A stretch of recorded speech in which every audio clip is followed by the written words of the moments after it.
We've had accelerated activity, numerous multiple UFO sightings, displays in effect for people, sometimes hundreds of people at once, and increased global communications has made it very widely known around the planet. We get reports from remote villages in South Africa, from remote villages in Mongolia, from remote villages in India, from remote villages in the Arctic Circle. We know it's going on globally at an ever-increasing rate. This mission involved efforts to regenerate their species. And to do so, they needed reproductive material from humans. For one thing, it explained why these beings were taking sperm and ova and fetal implants from people. It also explained why there was an interest in the genetics that ran many generations of one family.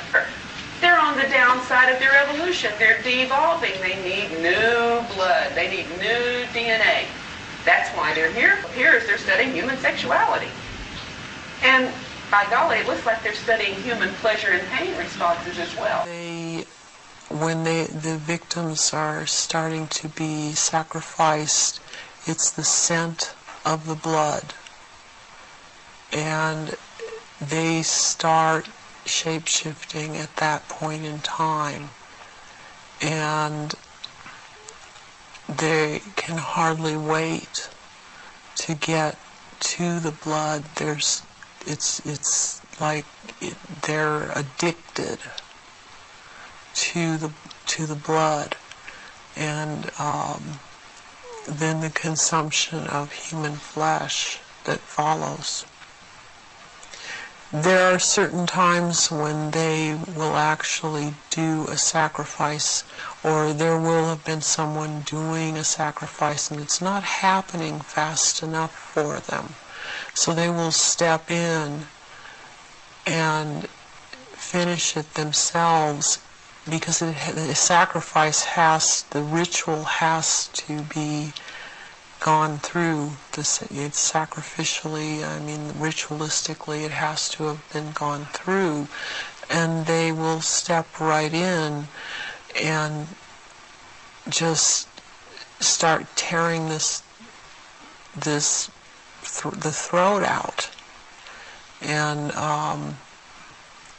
they're getting all this blood from the jugular vein at the same time. And that has happened when there are many there that are going to be sacrificed and they just can't wait. And tearing into the contents of the abdomen and stomach of a victim afterwards. During the rituals, it's much easier for them to hold their reptilian form. They can stay in that form. What it is that they have a hard time holding their human form.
You see that? I see about 10 minutes ago there was one.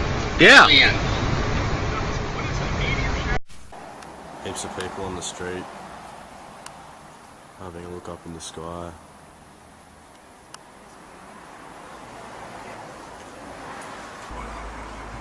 This is David Attenborough. And what we have here is what we believe to be an alien. Memories are a strange thing. There are tangible memories that can be proven factually. There are suppressed memories, which are clouded recollections of actual events. Memories that are a mixture of real and unreal events. Memories based on imagination, and possibly most frightening of all, memories that have been intentionally programmed within the mind of a person, which might consist of anything between actual real experiences to entirely designer memories that have been inserted to cover up experiences that are far more stranger than fiction. Yes, he said, Clark, I can say certain things, but there's things I cannot because we were all hushed up about our mission by NASA and the DOD to shut up and not talk about things or lose their retirement, or maybe worse. About my friend NASA astronaut and first NASCAR lunar rover car driver on the moon. Okay. He saw UFOs above the moon, and he saw crystal buildings. Mind control is real big with the Illuminati right now. From one-on-one mind control, breaking the person down that way, or the chemicals in the air, or HAARP, H-A-A-R-P, and the frequencies, and the buzzing in your ears, bzzz, and all those radio towers. And there's all different ways they do that. There are those who walk amongst us as human beings, but who are more than human beings. There are such things as gods, and they walk amongst us. They control our destiny. They control us through newspapers. They control us through money.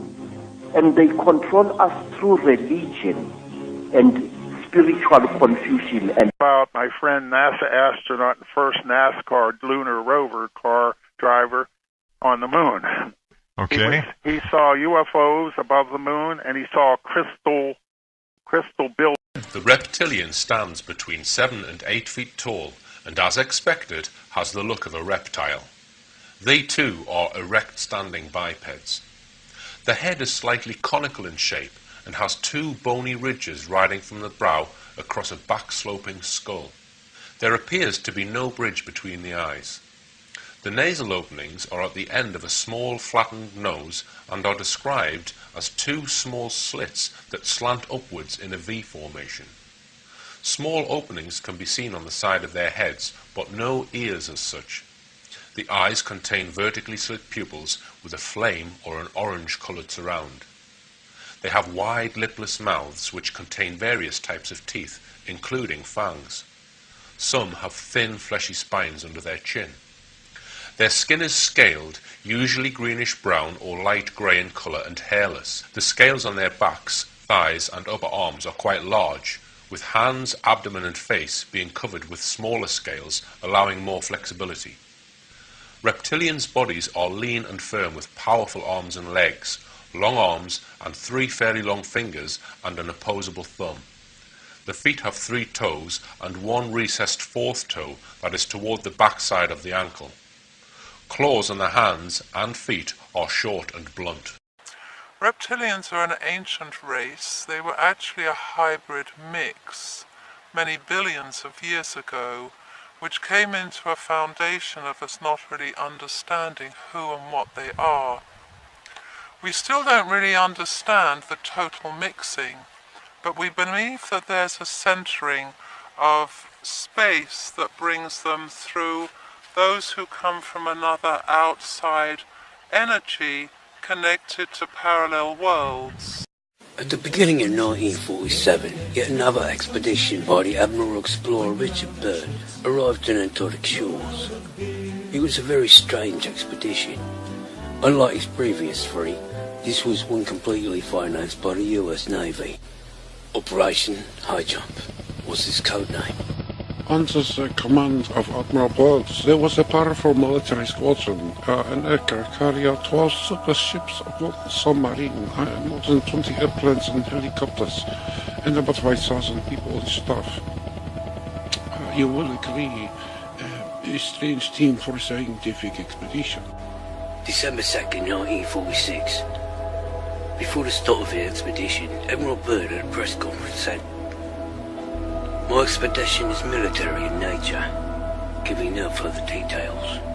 Admiral Byrd at a press conference said, "My expedition is military in nature," giving no further details. The answer for January 1947, full-scale aerial reconnaissance began surveying the Antarctic region of Queen Island. It all went to plan for the first few weeks. Tens of thousands of photos were taken. Suddenly, the inexplicable seemed to happen. The 6-month expedition terminated after only 2 months. Fleeing the Antarctic coast, it was a real fast retreat. They lost a destroyer, almost half their carrier-based aircraft. In 2000 of sailors and officers took commission investigation. Members of the U.S. Congress, Admiral Byrd, said the following: "In the event of another war, America can be attacked by an enemy that has the ability to fly from pole to pole with incredible speed." What made the Americans flee? In 1945, 18 months before Admiral Byrd's expedition began, 2 German submarines entered Maldeberry, port in Argentina, surrendering to authorities. These were no extraordinary submarines, they were from the so-called Führer convoy. This was a top-secret totally missions. The details have remained a secret until now. The submarine crews were reluctant to cooperate. Even so, the Americans learned a few things. The commander of a U-boat, U-530, spoke of his involvement in Operation codenamed Vlagari 2 weeks before the war's end. The U-boat U-530 left the quay heading for the shores of Antarctica. And board of the submarine were passengers with faces covered in bandages as well as the Third Reich relics. The commander of another U-boat, U-97, behind Sheriff First, testified that he followed the same route. It was found that the German submarines repeatedly followed the Antarctic route. But why go there? Antarctica. In 1820 it was discovered by 2 Russian explorers. Here are their names. Since then, this mysterious continent, bigger than Europe, continues to attract explorers like a magnet. However, the 10-meter high, sheer icy cliffs made the continent impregnable for many years. For almost a century, Antarctica remained unknown. Only coastlines were marked on the maps. Suddenly, this distant and useless Iceland continent aroused a strange interest in the Germans. Large funds were allocated for Antarctic study. These identified flying objects don't only exist in form of glowing ball of some vague nature, but rather have a different ecological body. Americans have always been interested in the technological legacy of Germany. There is absolutely no doubt about this. Suddenly, the inexplicable cause, the expedition designed to last 6 months, is quickly aborted after 2 months, leaving the Antarctic coast deserted. It was an actual retreat. In the late 1930s, 2 research expeditions were arranged. This happened just before the war. It was due to start. In January 1939, 2 catapult-controlled planes, the Passat and Boris, took off from the deck of the Schwarzbahn. They began patrolling Queen Maud. In 3 weeks, Luftwaffe pilots with metal pinions marked with swastikas managed to secure the Third Reich territory the size of Germany. It was called New Swabia. 1939, the experienced polar explorer Captain Alfred Richter wrote, "I've completed the mission entrusted to me by Air Marshal Göring. For the first time, German aircraft flew over the Antarctic continent. Every 25 kilometers, we dropped pendants covering an area of about 600,000 square kilometers, of which 355 square kilometers were photographed. Göring's flying aces had done their job. This unusual mission then passed the Führer sea walls, the U-boats, commanded by Admiral Karl Donitz. In secrecy, German U-boats set course to Earth's end, the icy Antarctic shores. Later, Karl Donitz led the base strange phrase, 'My submarines have found a true paradise on Earth.' In 1943, at the peak of the war, with Russia, Grand Admiral Donitz uttered another, no less mysterious phrase, 'The German submarines fleet is proud.' At the end, At the other end of the world, we have made an impregnable city for a Führer.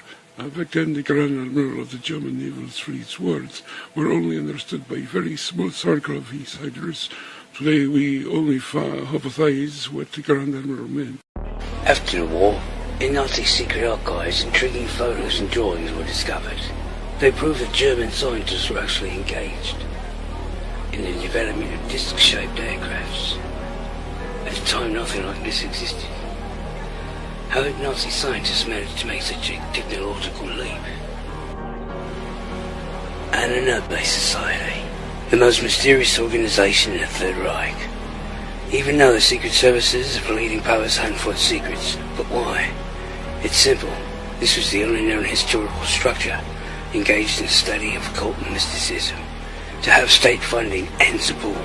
An organization in the world that had at its disposal such a volume of data, or had such influence on the development of occult technology as the Antarctica. Officially, the society was founded in 1935 and was intended to explore the historical roots of the German nation. Antarctica, when translated, means legacy of the ancestors. However, society's scope of interest was broader than ancient German history study. Third Reich leaders understood an army's size wasn't necessary to win future wars. Nazi ideology was based on the theory that in the past there was a powerful knowledge was preserved. Specifically, they were tasked with reviving the superhuman in Germany and their role as ancient Aryan descendants. They were very interested in Atlantis. The scientists believed it the Aryan race's native home. Therefore, Germany was the rightful heir to Atlantean theological knowledge. Legend says it's where giant ships and flying vehicles were driven by an unknown force. The search for hidden knowledge to seek knowledge of the history of civilization. There's no doubt that Antarctica members knew of an amazing map that was discovered by historians in 1929. The map was created in the early 16th century by the famous Turkish admiral. The shocking fact is the way the map's detail mirrors the real Antarctic coast. This was 300 years before the continent's official discovery. In this map notes, the admiral wrote that he drew it from numerous sources, some at least 3,000 years old. Well, the most puzzling thing was the coastline of Antarctica, which is shown without its ice cover. The map provokes the imagination even today. Here's the verdict of a U.S. Air Force specialist. The coastline was plotted on this map before it was covered in ice. The thickness of ice in this area is about 1.5 kilometers. We do not have any suggestions how this data could have been obtained in 1513. The international experts gave the map a thorough examination and concluded it was more precise than 20th century maps. Seismic analysis confirmed the fact which scientists until recently were unaware. Some of the mountains, once considered a single massif, proved in reality to be separate islands as stated on the old map. 70 years ago, one can imagine the impact of this map on the founders of the Aryan race theory. It brought hope to the search for the technological heritage of the Atlantis. One hypothesis states that Antarctica is the former Atlantis, buried under the sea as a result of pole displacement. Once they knew these maps existed, they also realized that knowledge could be stored somewhere else. But where? Recently, huge underground lakes were found a kilometer deep under the ice. The lake's temperature is 18 degrees Celsius. Located above the water surface are dome-like vaults filled with warm air. It's possible that from these heated lakes, a constant river of warm water flows into the ocean. For thousands of years, these warm rivers may have formed large underground ice tunnels, perfect for construction of sacred bases. From the ocean's edge, any submarine could easily pass under these coastal ice into the tunnels. Here it was, a complete base, immune from storms and polar cold, totally hidden from outsiders and out of the enemy's reach. We determined to decide on the location for a secret base Others make secret zones that seem from the outside to be totally inaccessible. The polar zones, including Antarctica, would be a wholly suitable area to find this level of security. According to witness testimony and other documents, the Nazis had in fact managed to create a top-secret Antarctic base. Its codename, the Base 211. At the start of 1939, regular trips were made between Antarctica and Germany in a specially equipped and modified research vessel named the Swabia. Mine constructing equipment and other machinery, including railroads, trucks, and giant panel building mills, were transported to Queen Maud Island. At the same time, scientists, engineers, and highly skilled workers arrived. Why was Germany in need of such a remote base? There are various assumptions. Some believe that Germany wanted control of the southern seas. Others, that the Germans were attracted to vast Antarctic natural resources, such as uranium, which is essential for the creation of superweapons. That in case of defeat in the war, Antarctica would be a safe haven for the elite of the Third Reich. By 1942, transfer of inhabitants to New Swabia began, including scientists, engineers, members and representatives of the Nazi Party and German state. Certain secret industrial technologies were also transferred from Germany. Post-war, the Americans recruited German scientists to work in the United States, but were shocked to find thousands of highly qualified Third Reich specialists had vanished and went listed as dead. Over 100 submarines also vanished, never to be found. It's clear that American intelligence obtained information concerning the fact that part of the Nazi legacy and its technical potential in terms of researchers and scientists had evacuated from Germany and at Haiti to the Antarctic polar zone became the center of their attention. There is also the testimony from German submariners who surrendered. The territorial authorities, it seems, all this extremely alarmed the Americans. At the end of 1946, the famous polar explorer and Admiral of the US Navy Richard Byrd received the order to destroy the Nazi base in Antarctica. But things went wrong. The resistance met by the American squadron even now raises many questions. Admiral Byrd not only reported fighter jets with incredible capacities to Washington, he also discussed an attack on the expedition by strange flying saucers. They emerged from the water at high speed, causing heavy damage to the expedition. On February 26, 1947, a battle took place which is described by a member of the expedition, an experienced pilot called John Sagerson. They flew vertically out of the water in a fury, slipping between the masts of the ships with such speed that the airflow perturbed and dislodged the radio antenna. I didn't have time to blink an eye. The two Corsair from the Casablanca were slain by some kind of mysterious ray shot from the nose section of the flying saucers. They then dived into the water near the ships. At the time I was on the Casablanca's deck, and I saw it as you now see me. I didn't understand these objects were silent as they floated between ships, like a satanic beast, spitting deadly fire. Suddenly I saw the destroyer, Murdoch, which was about 120 feet away. The flames flashed and it began to sink. Despite the danger, rescue teams and lifeboats were immediately dispatched to the disaster site from other ships. That nightmare lasted about 20 minutes. When the saucers again dived under the water, we evaluated our losses. They were terrifying. Ananobe's secret expeditions began a search for ancient relics and manuscripts around the world from Tibet to South America. Notably, they hunted for the Knights Templar archives, which contain indications they visited America long before Columbus. Apparently, the Templars owned secret manuscripts, similar to the map.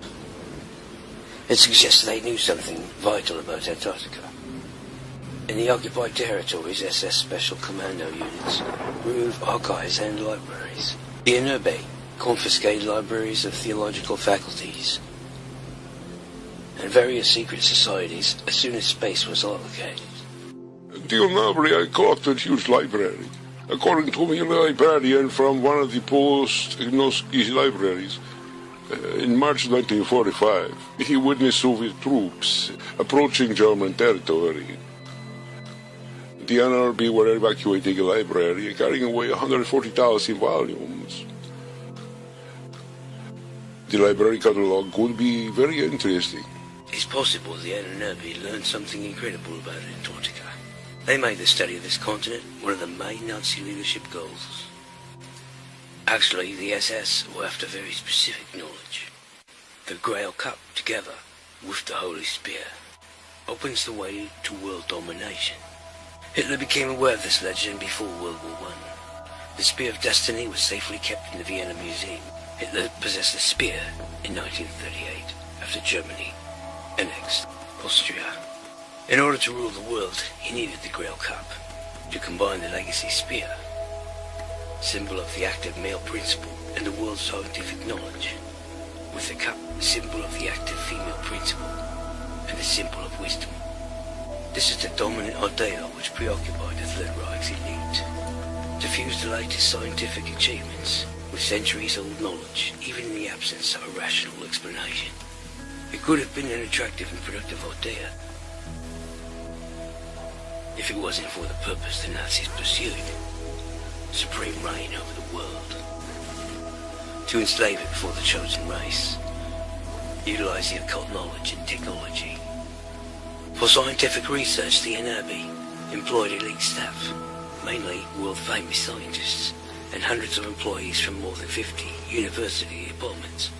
The NRB engaged in the study of maths, astronomy, genetics, medicine, and the occult development of unconventional weapons, plus psychological and psychotropic methods of mass influence. They explored occult science, religious and mystical practices, exploring people's paranormal abilities.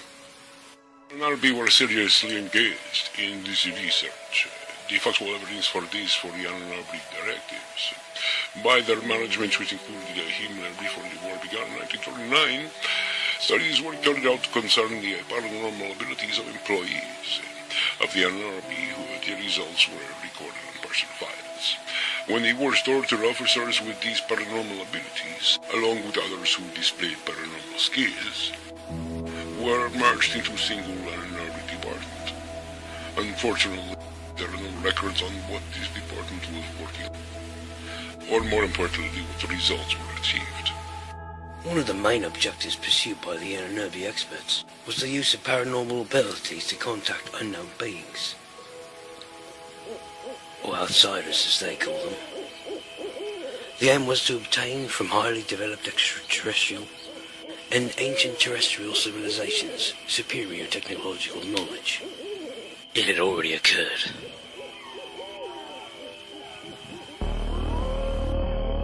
December 1919. Secret Thule Society members, the Annenberry's predecessor, are gathered at the Alps foothills in a farmhouse near Berchtesgaden. Among the selected were two experienced mediums, or contactees as we say today. One of them hides under the mysterious name of Sigrun. The other is Maria Borsig from Zagreb. She speaks of strange things in a trance state, from a civilization in the Taurus constellation. She receives incredible technical information. This knowledge shocked no one. On the contrary, it attracted huge interest, as it concerned the construction of an unusual flying vehicle, which could alter the flow of time around it. A step towards the dream of the secret society, a time machine penetrating deep into history, obtaining the knowledge of ancient high civilizations. Here you see the picture of an aircraft, with the signature of the world-famous German scientist and inventor, Victor Schellberger. This received knowledge passes to scientists for translation to clear technical data for engineering. By 1922, the first model had been built. The device had 3 parallel discs. When brought into motion, the upper and lower discs rotate in opposite directions, creating a very strong magnetic field and anti-gravity effect. If the evidence can be trusted, this design not only floats in the air, but warps the structure of time around it. It is believed this was the prototype of future techno-magical flying saucers, based on non-classical flight principles. These super discs were developed by a special technological unit of the SS, connected to the Antarctic. Two basic ideas dominated the minds of senior management in Nazi Germany. First was the creation of a superhuman. The second very important concept was the mastery of technomagic energies. These not only include the possibility of mastering nuclear energy, but also, of course, disc-shaped flying devices. For example, creating a fundamentally new type of flying technology. Their search for ideas went in all directions. It involved not only mediums and engineers, but also historians. Even before the war, Antarctic expeditions from Germany returned with hundreds of ancient Sanskrit, Chinese and other Oriental language parchments. They were studied very carefully. Werner von Braun, the pioneering engineer and inventor of the fields of rocketry and space travel, later utters, "We have learned a great deal for ourselves from these papers." Expedition results are reported to Hitler personally.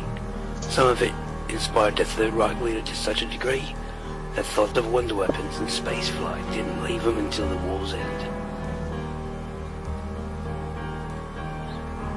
Designers try their best, but knowing rotation principles and building anti-gravity super discs aren't enough. An engine's needed, and they don't have it. The technology is hopelessly behind these advanced ideas. In July 1934, Hitler and the elite of Thule and Furrow secret societies invite the inventor Victor Schwarzberger to work with them.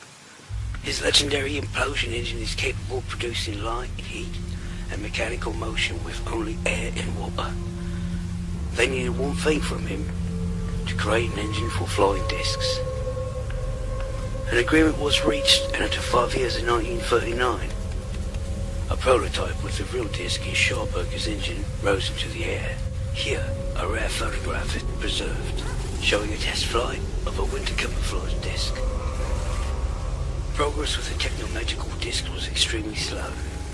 With a lack of experience in field specialists, they were forced to make extraordinary decisions. To develop the super disc, Sonda Bureau 13 was brought in. This special scientific research unit of the SS engaged in very delicate subjects, like the study of unidentified flying objects. Even with top scientists and test pilots, the project came to a standstill, never moving forward again. Everything was top secret. I spoke with German Professor Hermann Orfberg, counterpart of Arthur Swinsky. He was the treater of Werner and von Braun. And I asked him about flying saucers. He said, "Yes, I've heard of them. I have knowledge concerning them. But the SS officer saw that, and we could not discover what our colleagues in Berlin were busy with." At the end of 1942, a lightly armed flying disc took into the air, named the Vril 1 or Jagger, with a diameter of 11.5 meters. It's alleged that before the war's end, 17 types of flying discs were made, but one should be skeptical of such claims. I do not think they had a whole collection of flying discs, maybe a few copies, that's all. The Germans wanted to use them as spying devices. When you look inside, look side on, it's almost invisible. The generals who took part in the Battle of Kursk, and 2 Soviet Union heroes I knew personally. A pilot in a tank command described to me what they saw. A disc hung in the sky during the Kursk battle. What was it? They did not know. Neither the Germans nor Russians recognized it. This also wasn't made by us, I assure you. It's true I know Russian aviation history very well. Among these disc drawings and photos is a saucer identified as the Hannibal. Data on the disc reads like science fiction. According to descriptions, they use an alternate source of energy. The so-called converter of Hans Kohler, which required no fossil fuel. It was even planned to take the Hannibal 3 disc type into space. Hard to believe? Who knows? Here's a trophy photo. The strange pilots who just fly through schedule will take place. if not in space, then at least in the stratosphere. In the Sea's archives, another mysterious document was discovered. It was a blueprint for a huge 139-metre-long cigar-shaped ship called the Andromeda, with hangars for 5 of the flying discs of the Hindenburg II and Vril type. The purpose of this vehicle? Some believe it was designed for long-term spaceflight. There's another simpler explanation. Now, this was a project for underwater container, which could be used to transport goods, equipment, technology for the secret bases of the Third Reich, including the Antarctic. According to American intelligence, by the war's end, the Germans had 9 research enterprises developing these flying discs. Investigations revealed that 8 of these factories, along with scientists and key figures, was successfully evacuated from Germany. The 9th was destroyed. Air Force Lieutenant Colonel Wendell Stevens recalls, "We had classified information that some of these research enterprises were transported to Antarctica to a place called New Swabia. At least one disc research company was transported to that location. Another went to the Amazon, and a third to the north coast of Norway. They were evacuated to secret underground facilities, but the Third Reich didn't have enough time to implement this grandiose plan.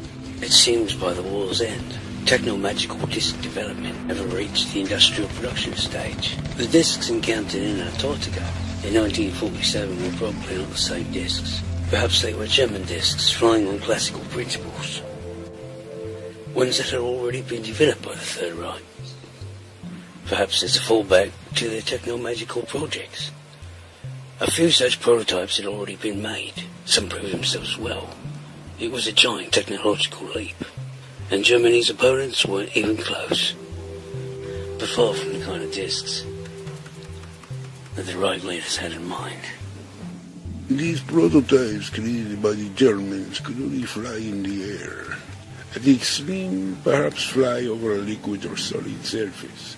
The same as we have now, flying on a cushion of air like a hovercraft. The reason for this was they were all ventilator-type flying objects. They have an advantage over conventional aircraft. These also don't go into a tailspin as they are very easy to operate. But not designed for high speeds and are very poor quality. One of the most advanced prototypes, the so-called Balonzo flying disc, was tested for the first time and last time on February 14, 1945 in Prague. The lift power was created by the silent, flameless engine by Victor Schulberger. Reports say the unpiloted disc reached a height of 15 kilometers in 3 minutes, with a horizontal speed of 2,200 kilometers per hour. The flying disc proved it can hang in the air and fly back and forth without reversing.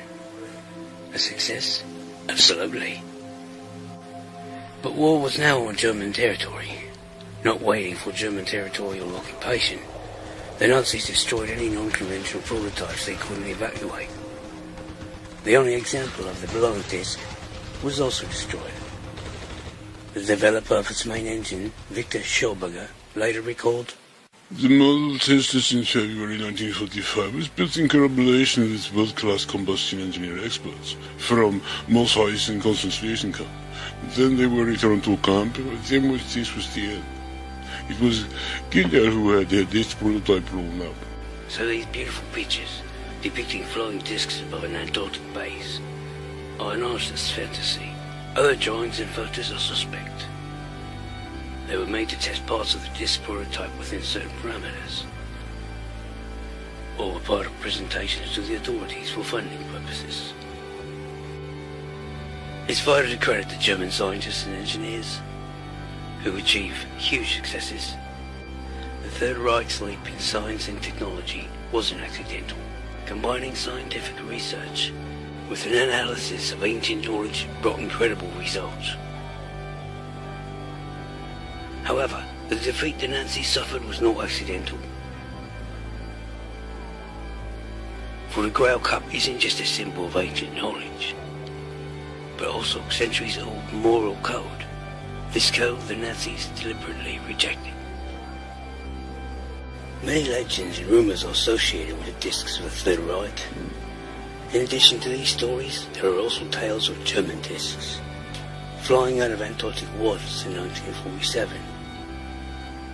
Regarding the saucers that emerged from the water witnessed in the 1940s, and nowadays the recorded sightings of flights of identified flying objects emerging from seas, ocean, lakes, etc., I am sure that in 1947 the Germans could not have had such technology, neither could any country in the world.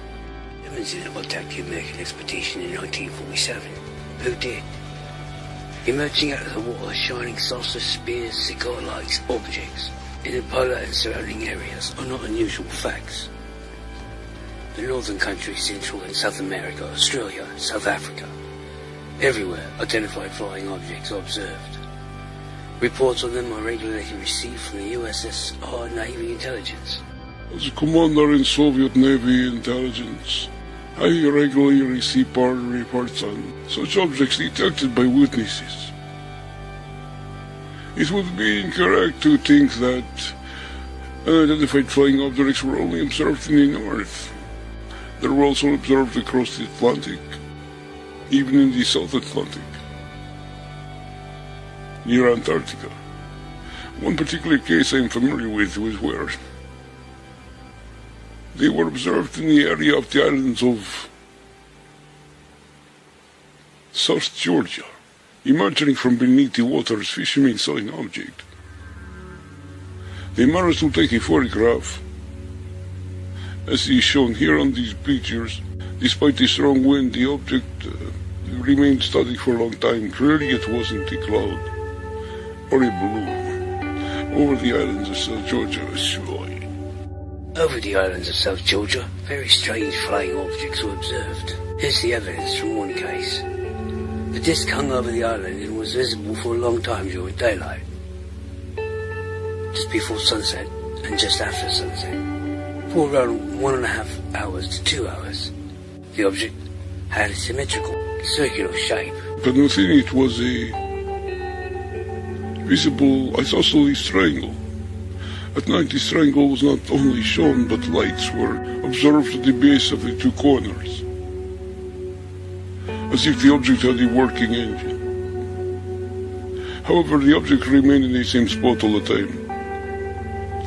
Observation of this object occurred in 1979. 3 years before, in 1976, Japanese researchers using the latest equipment detected 19 round objects, which dived from space into Antarctica and disappeared from the screens. Who were they and where did they go? We've now answers to such questions. In the late 1980s, a scientific sensation was created by an American astrophysicist, Kip Thorne, and his colleagues' work.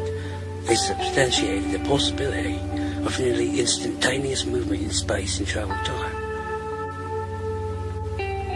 They put forward the idea of wormholes. Black holes are extremely intriguing, according to which black holes are located at a close distance to our planet and take the form of these wormholes. These wormholes can be used for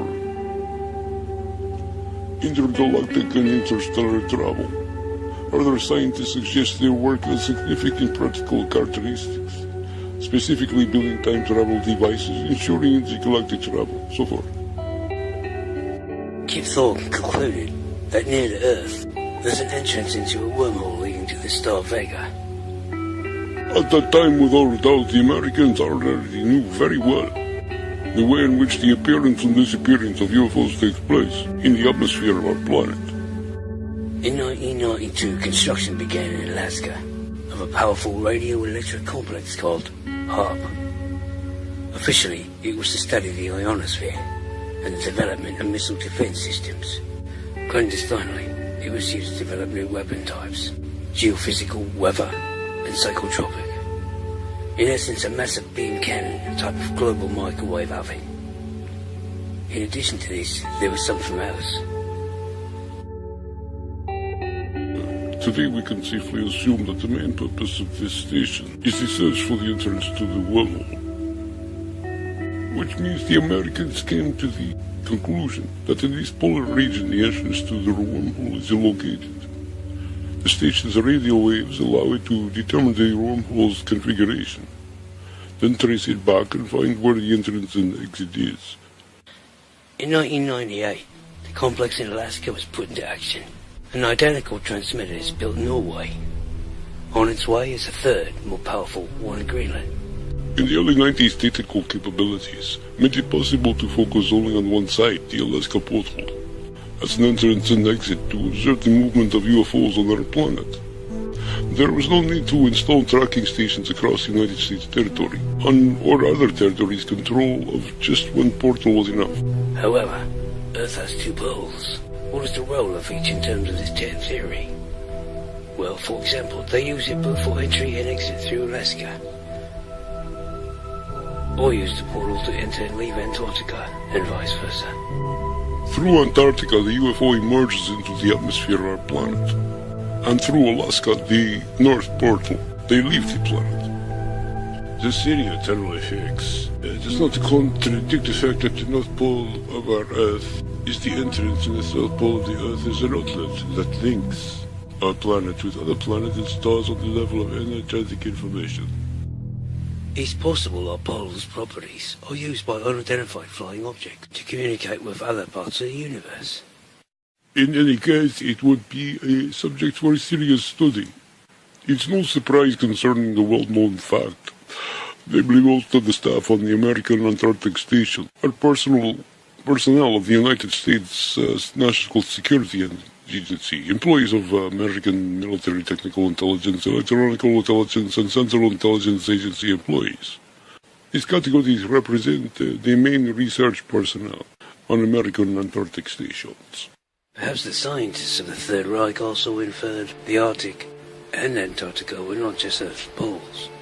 Perhaps it's also no coincidence that in Nazi Germany, the hollow Earth theory, where the poles are presented as gates to the stars, was so popular.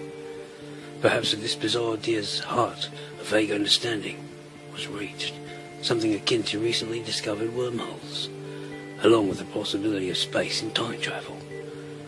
This may be why Antarctica attracted Germans to its shores. The sixth continent continues to keep its secrets. New questions are raised, and over the years the list hasn't gotten any smaller. What happened to the research to build flying saucers? Did it stop after the war, or continue in secret places around the globe? Is it correct to attribute one of the sacred developments to all UFO sightings? UFOs were observed long ago, even during the time of Alexander of Macedon. What kind of objects emerged from the water, attacking Admiral Byrd's expedition? Great unknown beings whom the Germans strove passionately to cooperate with. What is it? Myth? Or real-life existing forces that for thousands of years have conducted their invisible activities on planet Earth? Have you looked at the skies lately? Have you done your research? I sure hope you do after this show production. Here's to you and new knowledge coming your way. Cheers. However, Earth has two portals. The theory of tidal effect. Are we trying again, eh? It's no surprise, concerning the well-known fact. 3 unidentified flying objects. Would I try again one more time? The theory of tidal effect. Are we trying again, eh?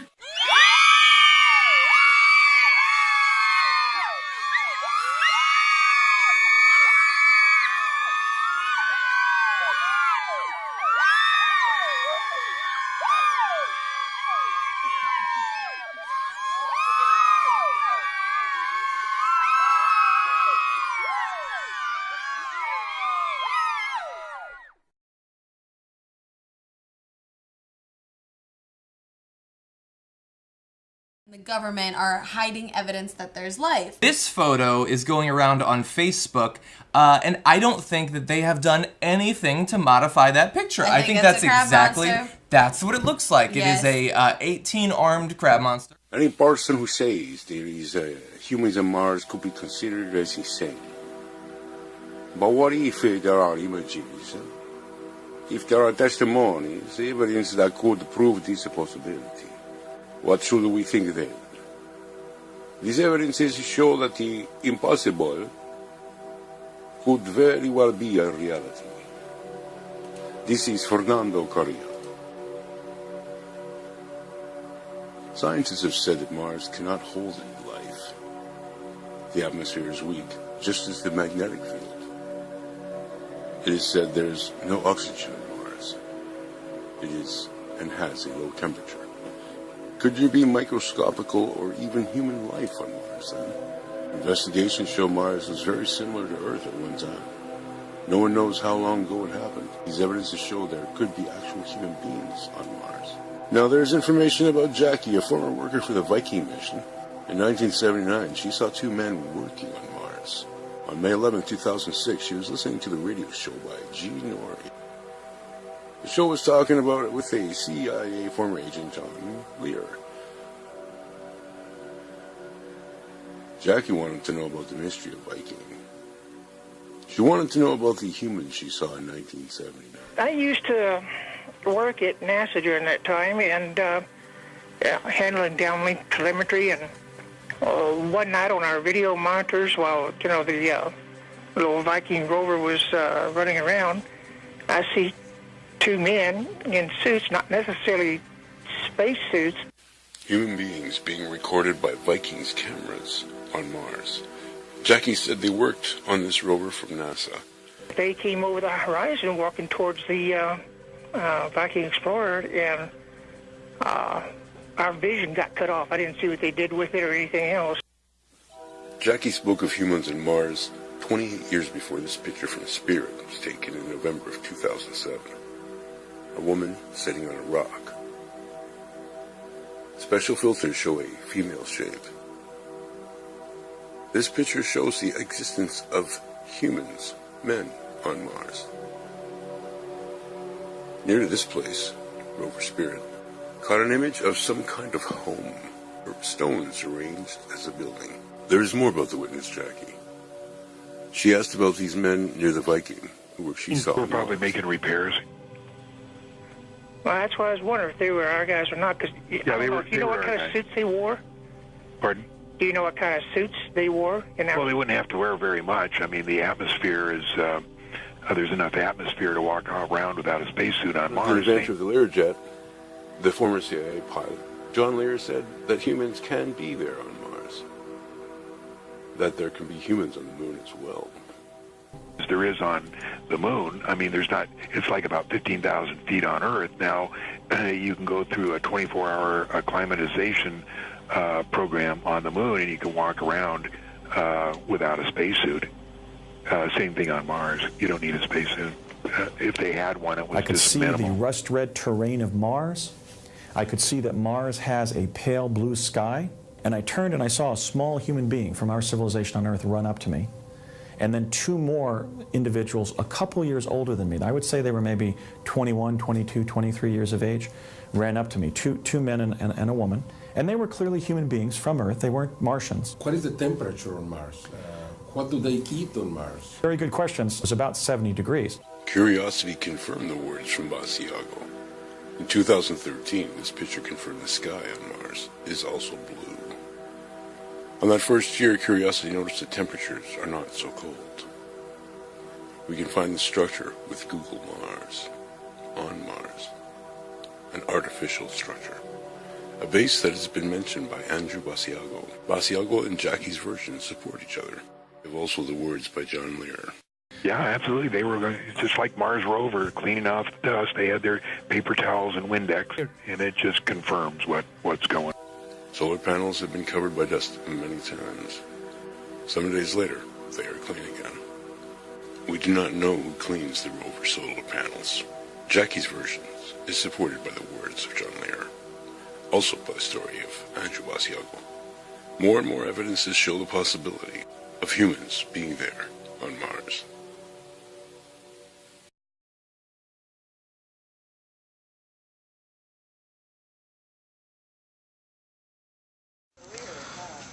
That's how many people go down.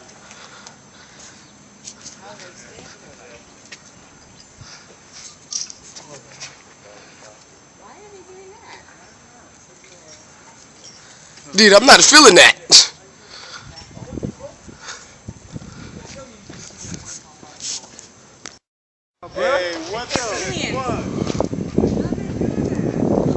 What is that, dude? What the fuck?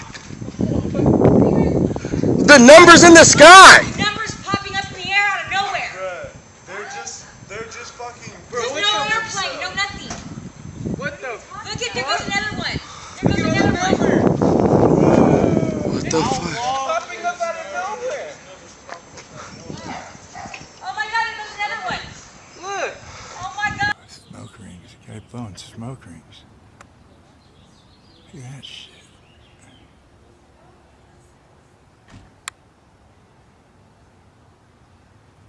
Look at all those smoke rings he blew. That's crazy. Oh, at least it's a little, add something new to the dilemma here.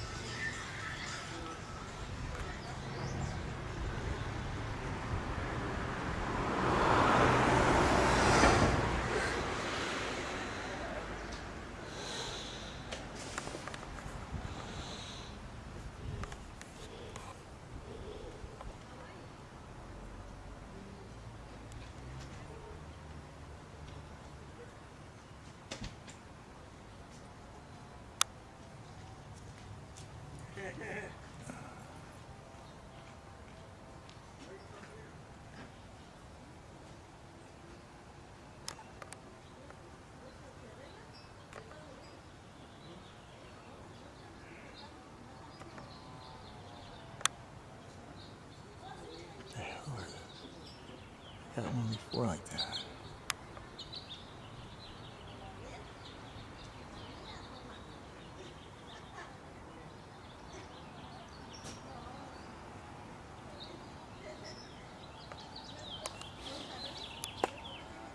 Anyway, the bastards. I'll burn out.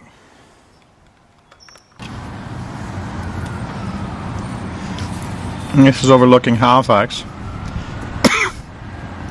And we've got some really strange weather happening because of some really bright sorry for my coughing. Some really bright flashes like lightning, but much sharper and stronger and brighter there. Look, see that? But yet there's no rain clouds in the sky. All we've got is this really, really, really long black line. Let's see if we can see it here. If I zoom in too much, you won't see it. Okay. So we got this black line going across the sky all the way down there. But as you can see, there's almost no clouds in the sky. So this is a weird storm. There's no wind, just a little tiny bit of wind. But I've never seen this before because there's really no rain clouds. What we've got, you can't see it on this camera, unfortunately. But with my eyes I can see it really well. You've got, I'll zoom in to show it. This line right here goes all the way across the city. You can't see it with this camera, what I can see with my eyes. And there's another line above it, which is, I can't show you. The camera doesn't see well enough. But basically what we've got is a great big long giant, this is a big long chemtrail. It's just one big white streamer going across the sky. And that streamer is letting off some really, really bright lights. Well, of course, there's been a lot of evidence come in the last 6 or 7 months, seismic information defining the core of the Earth much better. 4 days ago, we had 2 aurora borealises, one over the North Pole, one over the South Pole.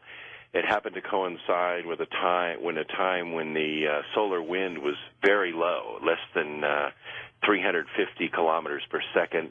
Proton density was really light. Bottom line is, it really adds credence to the idea that there is a thinning of the crust at the poles, and we have a strong ion stream coming out of the Earth into our own atmosphere, creating the aurora borealis from the ground up.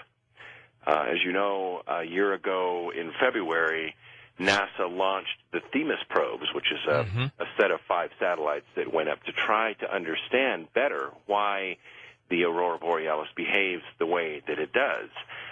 We don't really have a lot of data from those satellites yet, and I think the reason is the data that's coming in conflicts with the normal, or shall I say, mainstream geological viewpoint of how the Earth is constructed.